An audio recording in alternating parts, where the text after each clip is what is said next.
What's going on, everyone? Today just wanted to jump on and talk a little bit about my 1976 Corvette. Now, based on the channel name Boomer Vet, you might be wondering what's up with this vet, right? Obviously, I'm not a baby boomer. No, I didn't cash out my 401k and I don't have 15 grandchildren, but I have a 50-year-old Corvette. I just wanted to talk a little bit about it, show off some things about the car, and really just highlight some of the different areas. Now, just to give a little bit of background about the car, I've had the car for almost 4 years now. I bought the car in June of 2022. As of recording this is March of 2026. When I bought the car, it was essentially all original. Really the only thing that had ever been done to it was it had a mild camshaft and it had an aftermarket exhaust put in it. But other than that, really nothing had been done to it. Stock wheels, some basic preventative maintenance, like oil changes, but original brakes on the car still, even after 45 years at that point. Really not much had ever been done to the car. And I found myself asking, well, what do I want to do with this car, right? I can go the original restoration, just keep it a driver, which is what I see a lot of people do with these C3s. I think they're a great platform for just, your casual cruiser. They're loud, they look good, a lot of fun to drive, especially with a stick shift. But in terms of overall performance, I think there's a lot to be desired from the factory platform. But I think there's a lot of room for opportunity there to improve on that. So I found myself, asking the question, how far do I want to take this? And I feel like I took the car pretty far, not to its total limit. I mean, there's some crazy C3 Pro Touring builds out there, but for what it is, it's definitely not your average C3 Corvette. So just wanted to, like I said, talk a little bit about it here today and cover some of the different things that I've done. So starting off, talking a little bit about the suspension on the car. Corvettes, they have, upper and lower control arms in the front. For steering, they had an old hydraulic piston that controlled the steering. It really wasn't that great of a system, and if you've ever driven or worked on one of these Corvettes, you probably know that they leak very easily. So up front has been swapped out with a Detroit Speed Ray front end. What that entails is a subframe that connects to tubular lower control arms with a coilover shock in the original spring location, then an upper control arm along with a rack and pinion steering and a big beefy front sway bar there in the front. Overall, this is a significant upgrade over the base factory Corvette suspension. I found myself driving, when I drove this car, the front end felt really loose. Now, some of that has to do with the fact that the bushings were shot. The springs probably could have been upgraded, better shocks in there as well. And overall, there's a lot of work that needed to be done there. I took the approach of, let's just make it better, right? I'm in there, I've got it all ripped out, I might as well make it better than it was. And that's really where this project started in terms of taking things a little overboard, was like, I put this really nice top of the line front end in the car, and I was like, well, if you're gonna do the front, you have to do the back as well. So that brings me to the rear suspension of the car, and this is where I feel like you don't see this every day. Now in the back, what you're seeing there is a Speed Direct Shark Bite rear end. And if you know old Corvettes, there was a leaf spring that goes back there that goes from left to right.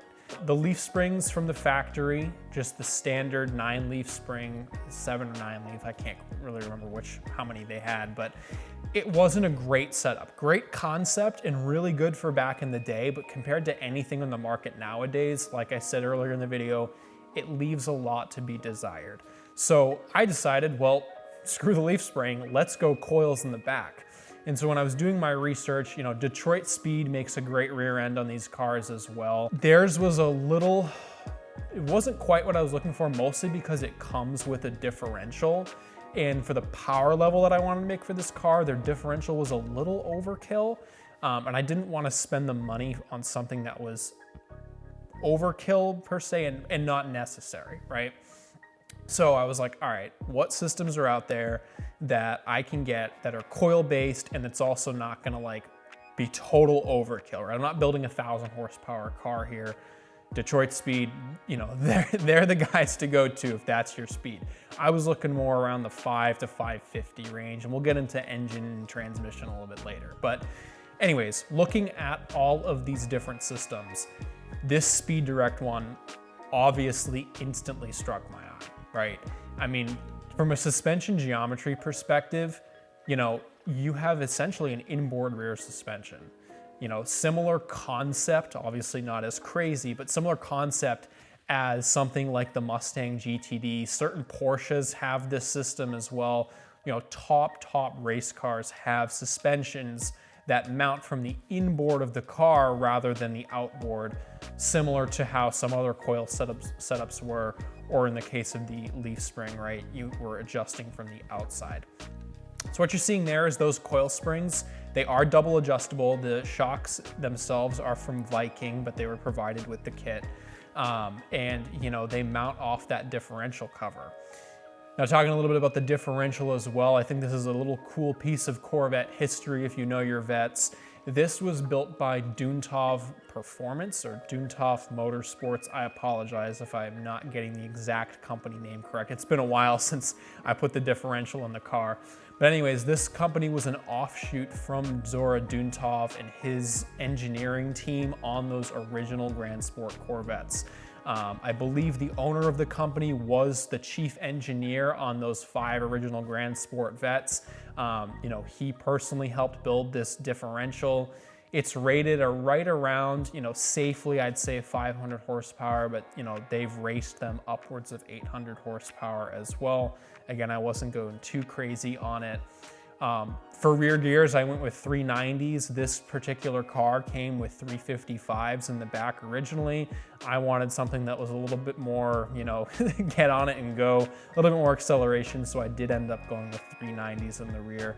Didn't want to go more than that because I do still want to be able to cruise with the car and not have it just screaming all the time.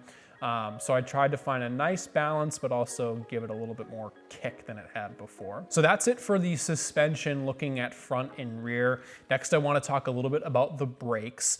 Up in the front, 13-inch Willwoods, 4 pots there. They're basically standard C6 Corvette brakes that Willwood makes. The reason I went with those is those front spindles that you see on the Detroit Speed setup, those are from a C6 Corvette.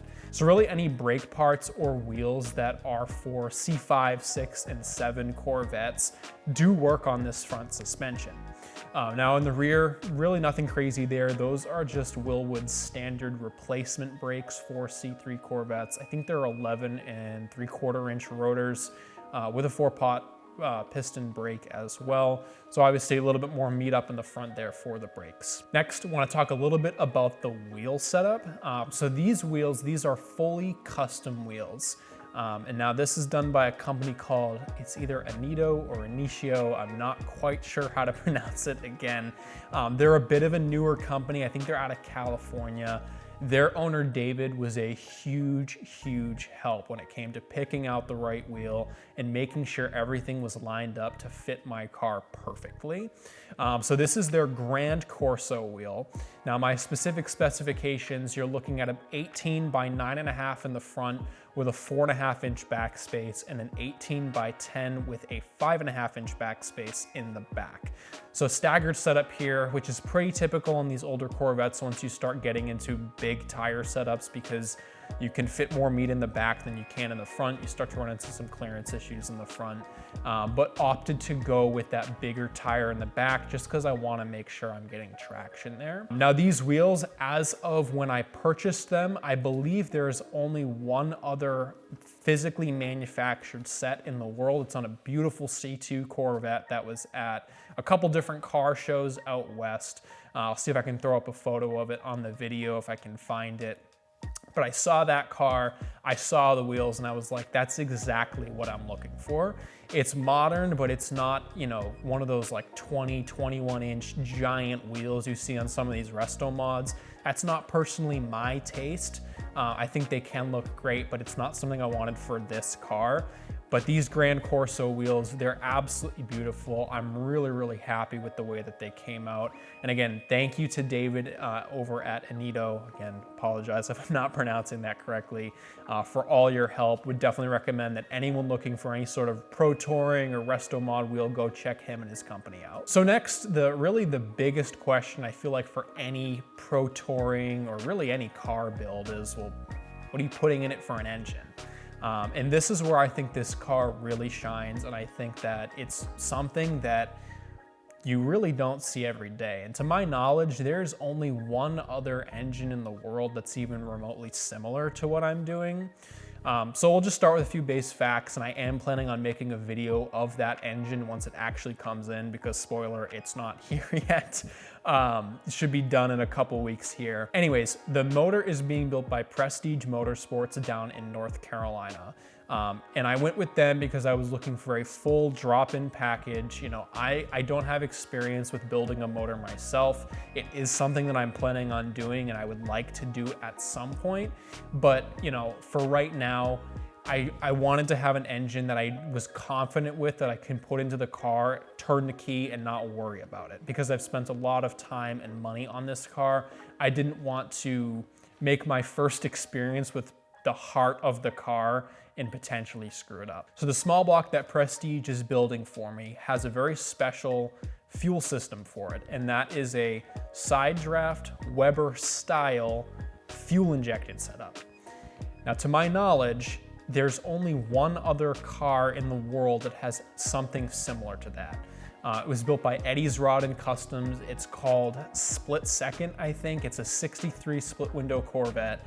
It has that the side draft Weber setup on it. So after I'd seen that Grand Sport Corvette, I thought to myself, how is there a fuel injection option, right? Because I know that there are fuel injected 8-stack systems out there. Borla makes a great one. Kinsler Injection is well known. And the big one that I was looking at was Jim and Glees down in Florida. And I was like, well, you see all of these 8-stack systems that are up and down, but I had never seen a side draft one that was fuel injection. All the ones that I ever seen were carbureted. So I started by just looking online, does anyone make one? Short answer is no. No one makes one that you can just purchase. But I was reading on Jim and Glees's website, and Jim was like, hey, you can do custom work. So I reached out to Jim. Super nice guy, very knowledgeable in any of the 8-stack setup. Would highly recommend anyone looking, especially for like a carbureted setup, reach out to Jim. He's a wealth of knowledge. But anyways, I talked with Jim, and Jim was like, yeah, you're not the only one that's ever asked me this question. The biggest issue with these is the intake manifold. Now, no one makes a side draft intake manifold for a small block Chevy anymore. There's just none actively being manufactured. There were 2 companies that I know of that made one. One was Mooney's and the other was Speedway. I tried to stay away from Speedway because it is Chinese manufactured, and just from some of the reading that I did online, they weren't the highest quality. You had to do a lot of work on the intake to polish and port them and just get them to look right. And by the time you do all that, you've spent the same amount of money to pay for a Mooney's one anyways. But Jim had told me, he was like, there really aren't that many out there. He's like, I don't have access to any. Really, your only other option would be to manufacture a custom intake manifold. That's gonna run you north of $4,000. And I was like, I don't really want to spend $4,000 on an intake manifold for a car that's gonna be making maybe 550 horsepower. So it was a bit of a letdown when I had heard that. Again, not Jim's fault. He's just telling me, the fact of the matter. But, I said to myself, I was like, there's gotta be a way, right? There has to be one of these old intakes out there. So that's when I ran into the Eddie's Rod Custom split second car, and I saw that system on there. I had seen it after I talked to Jim, and I was like, okay, so someone's made one, right? Like there's someone out there made one. And so I reached out to Eddie's Rod Custom, contacted them, and I was like, hey, I'm looking at this 63 split window you guys did. There's that intake manifold, or the fuel system. Who built that? Did you guys build that? Was that outsourced? And they had said, Oh, it was made by Fran Olson from Fox Injection down in North Carolina. But Fran passed away a few years ago, and I was like, dang it. You know, like, shoot, like I found it, like I felt like I was so close, and I was like, oh, okay. So kind of, you know, stumped me there. So out of my own curiosity, I'm glad I did, I just looked up Fox Injection, like maybe they're still around, and the website was still up, and I was like, I might as well try to call them, right? So I called them, and Fran picked up the phone. I was like, they told me you were dead. And they were, you know, anyways, Fran, he had some medical issues a couple years ago, but it sounds like, you know, he's doing well now. And, you know, I guess there was just some miscommunication with Eddie's, but Fran let me know, same thing as Jim, the biggest issue is the intake manifold. But Fran had one. His landlord that owns his shop was just sitting on one, and Fran was like, hey, let me talk to him, let me see if we can get the intake manifold. Like, obviously you pay for it, but, you know, let me see what I can do. And a couple days later, he came back, he was like, hey, my landlord's willing to let go for 500 bucks. Now, if you know anything about these intake manifolds, they sell on the aftermarket for like $2,000 from what I found. And there aren't many of them, so they can demand that high price because there's just few and far between. Everyone that I found was like between $1,500 and $2,000, brand new essentially. And this one was brand new, and the guy wanted 500 bucks for it. I was like, sold, right? Like, done, let's just do it. So Fran basically built me this system to match the one that he had made for Eddie's Rod and Custom, couple, you know, modifications to it. But I got a side draft fuel injected setup. And like I said, I think it's like one of two. Like, I don't think there are any others out there. I'm 99% sure that it's literally like a one of two thing. I've seen some side draft setups for like big blocks, but for a small block, that's all I can find. Please correct me down in the comments below, because I love these systems, and like the more that I can find people that have them, like I gravitate towards them. So I think they're super cool. But that is really the staple of my engine. The system is complete. I'll throw a photo of it in the video just so you guys can see what it looks like. I haven't seen what it looks like on the engine yet. Like I said, I'm still waiting for Prestige to finish up and dyno the engine. That should be coming within the next couple of weeks. But some other basic facts about the motor: 427 cubic inches, iconic Corvette, you know, engine displacement, so to speak. It's not a big block, but you still get the correct amount of cubic inches there. Should make somewhere between the 500 to 550 horsepower range. I will make a video with all of the specifications of crankshaft, you know, rotating assembly, heads, cam, all of that once I actually have it in and it's sitting in front of me and we can look at it and admire it. But yeah, I'm very, very excited. I think it's gonna make this car really unique. It's just not something that you see really ever, never, like even on other cars, right? Never mind a Corvette. But anyways, last thing, just transmission, TKX doing a 5-speed, should be more than enough to handle the power and also deliver it out to the rear wheels. But yeah, you know, that's pretty much an overview of the car. You know, I am, like I said, planning on making another video once the engine actually comes in. The car's at a bit of a standstill right now, just waiting for that. So there isn't much I can be doing outside of that. I spent a lot of time over the last year and a half really just, you know, sanding and painting the frame, making the engine bay look nice and clean. But yeah, I'm sure there are aspects of the build that I've missed, and you know, I'm sure I'll cover them in future videos. But like I said, just wanted to jump on here, share what I've done so far, share some photos and clips of the current status of the project. But if you have any questions, please let me know down in the comments below. Would love to hear what you guys want to see, or like I said, questions I can answer. If you liked what you saw and you want to see more, I also, you know, really appreciate a like and a subscribe as well. I do plan on making more content to this car once it gets on the road, planning on taking it around to the local community, local meets, and just getting to meet people, bring it to different, you know, events and shows, things of that sort. But yeah, thank you all so much for watching, and I will see you next time.